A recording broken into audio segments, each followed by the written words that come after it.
जहाँ के इंसाफ की ख़ास मुलाकात में हमारे साथ एक ऐसी शख्सियत है जो मोहताज तारुफ़ नहीं है। ज़हीर काज़ी साहब, जिन्हें मुल्क व बैरून मुल्क में तमाम जानते हैं। डॉक्टर की हैसियत से आप प्रैक्टिस करते हैं और अंजुमन इस्लाम में बहैसियत सदर खिदमत अंजाम दे रहे हैं। ज़हीर काज़ी का शुमार चंद ऐसे अफराद में होता है जो कौम व मिल्लत के लिए न सिर्फ मुफीद है बल्कि कौम व मिल्लत के मसाइल हमेशा लेकर चलते हैं।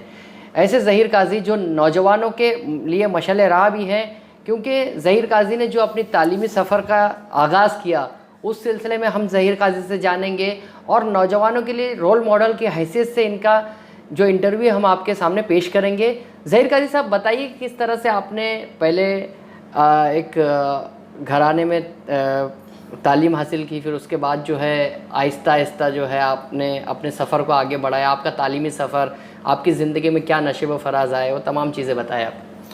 देखिए, आपने मेरे ख़ानदान के बारे में पूछा तो हम सादात घराना से हैं। हमारा सिलसिला हुसैनी सिलसिले से आता है और हमारा घराना काजी का लक़ब दिया गया जब आदिल शाह की हुकूमत थी।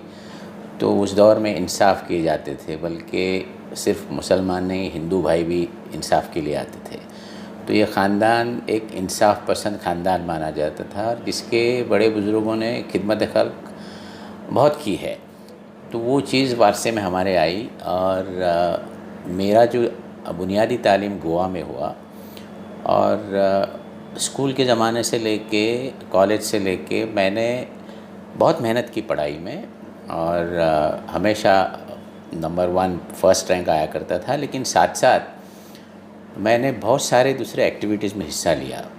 उससे क्या होता है कि तुमको एक तजुर्बा मिलता है कि खिदमत किस तरह की जाए वगैरह वगैरह। और जितने भी मौके आए स्कूल लेवल पे भी, तो मैंने उस मौके को छोड़ा नहीं। ये नहीं समझा कि मेरे साथ तासुब होगा इसलिए मुझे आगे आने नहीं मिलेगा, ऐसा बिल्कुल नहीं था। और वो तो इंग्लिश मीडियम स्कूल था। जितने अच्छे मौके मुझे मिले, जैसे पब्लिक स्पीकिंग में हुआ, ऑल इंडिया रेडियो में मुझे अपॉर्चुनिटीज़ मिली, चाहे तो दूसरे बच्चों को आगे कर सकते थे अगर तासुब होता।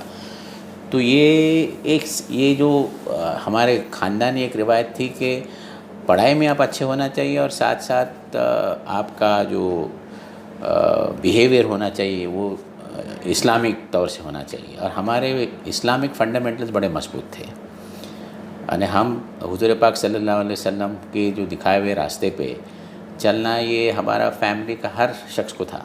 नहीं, आपने डॉक्टर ही अपना ज़िंदगी का हदफ बनाया था। आपने कुछ निशाना मुकर्रर किया होगा कि मुझे डॉक्टर बनना है, इंजीनियर बनना है।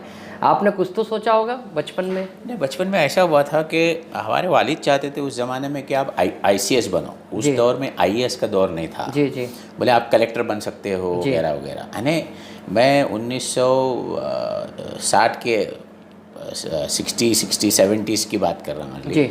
तो उस दौर में भी लोगों का ये था, हमारे अब्बा का, कि ICS बनना ज़रूरी है, जैसे आज IAS करते हैं। जी बिल्कुल। कि आप कलेक्टर बनोगे, उसमें आप ज़्यादा खिदमत कर सकोगे वगैरह। सरकार यही चलाते हैं, मिनिस्टर नहीं चलाते। ये हमारे वालिद का एक विज़न था।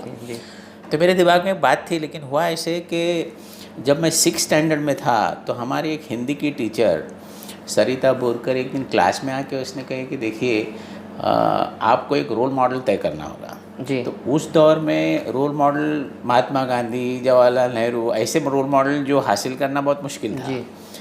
तो आज़ादी के बाद के दौर में ये बातें होती थी।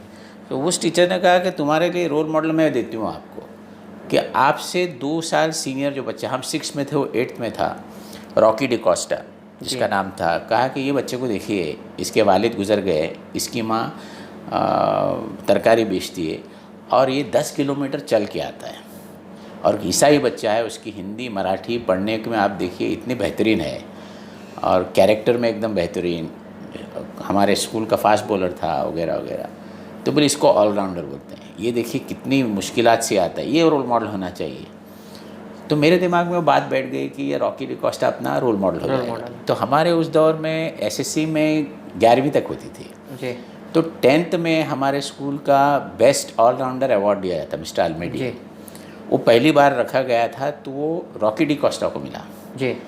तो मैंने तय किया है कि 2 साल बाद मुझे भी मिलना है, क्योंकि मेरा वो रोल मॉडल है जी। तो ये रोल मॉडल मेरे दिमाग में आ गई जी तो मैं उसको फॉलो करने लगा। मैं भी क्रिकेटर का फास्ट बॉलर बना, रणजी ट्रॉफी में मैंने कमेंट्री दी।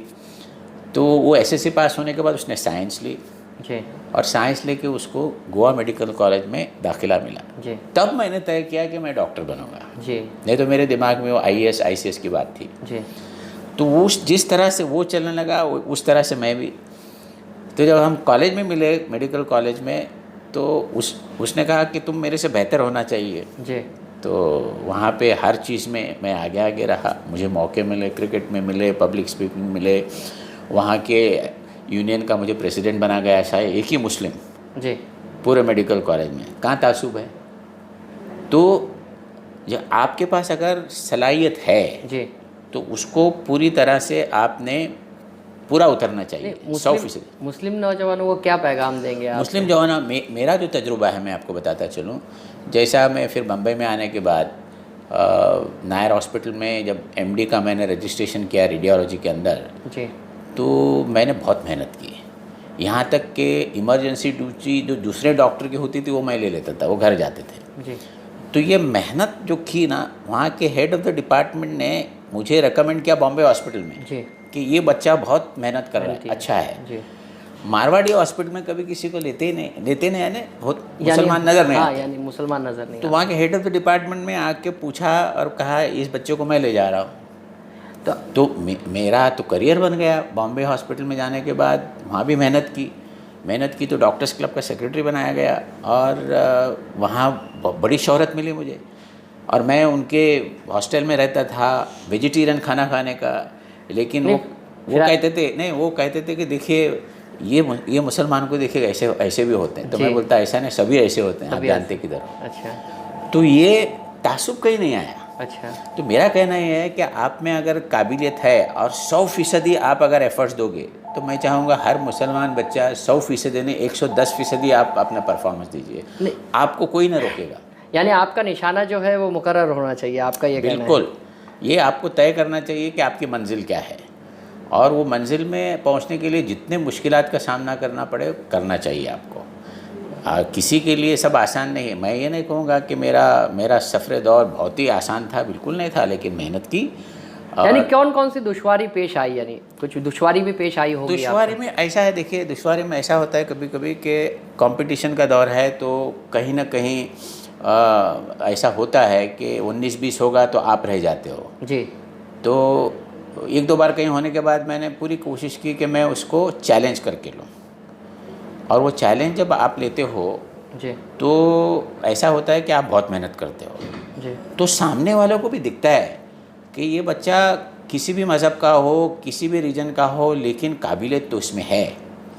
तो अंग्रेज़ी में कहते हैं ना कि डिमांड ड्रिवन होना चाहिए आप जी।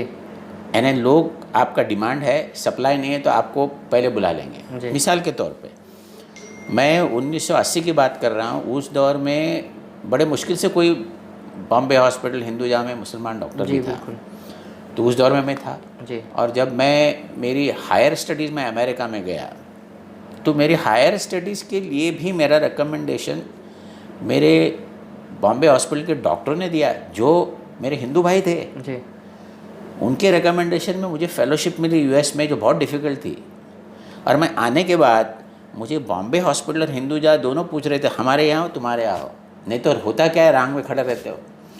तो मैंने ये तय किया कि ऐसे फील्ड में आप एक्सपर्टीज़ लीजिए जिसका डिमांड है, बहुत कम लोग हैं। तो फिर वो नहीं देखा जाता आप गोरे हैं, काले हैं, हिंदू है, मुसलमान है, इधर है, महाराष्ट्रियन है, ये कोई नहीं देखा जाता। तो ये हमने हिकमत से काम लेना चाहिए। और हुजूर अकरम सल्लल्लाहु अलैहि वसल्लम जो हमारे रोल मॉडल हैं, हमारे रोल मॉडल तो वही है। तो उन्होंने बताया कि हिकमत अमली से काम करना होगा और दूसरों की इज़्ज़त करने सीखना चाहिए हमें जी। दूसरे मज़हबों की इज़्ज़त करनी सीखना चाहिए, दूसरों के साथ अच्छा पेश आना चाहिए। और लोग ये कहें कि देखो मुसलमान होता है ऐसा हो। मेरे साथ कई बार ऐसा हुआ, बोले एक ने कमेंट भी दिया मुझे वहाँ बॉम्बे हॉस्पिटल में, अरे बोले ये तुम तो अलग मुसलमान हो। आपको बोले किसने कहा? मैं वही हूँ, देखने का नज़रिया अलग है। तो हमारे अमाल से भी हमको पहचाना जाएगा। हमने अपने दिखाए हुए जो रास्ते हैं, इस्लामिक मॉडल जो अपना है, उस तरह से अगर हम आप बढ़े। और मैंने मेरे मज़हब के बारे में कभी गुफ्तगू हुई तो कभी मैं शर्माया नहीं इस बारे में। मैंने बड़े मजबूती के साथ, बड़े प्यार के साथ अच्छी बात कही, और करना भी चाहिए।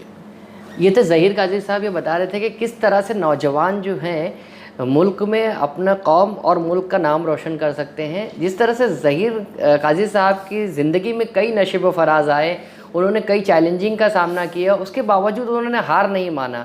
मुश्किल तरीन सफ़र में भी उन्होंने जो है अपने हदफ को बरकरार रखते हुए आज कामयाबी हासिल की। आज वो इस मुकाम पर है कि कौम और मुल्क में उनका एक रोशन नाम है और उन्हें दरख्शा सितारे की फ़हरिस्त में शामिल किया जाता है।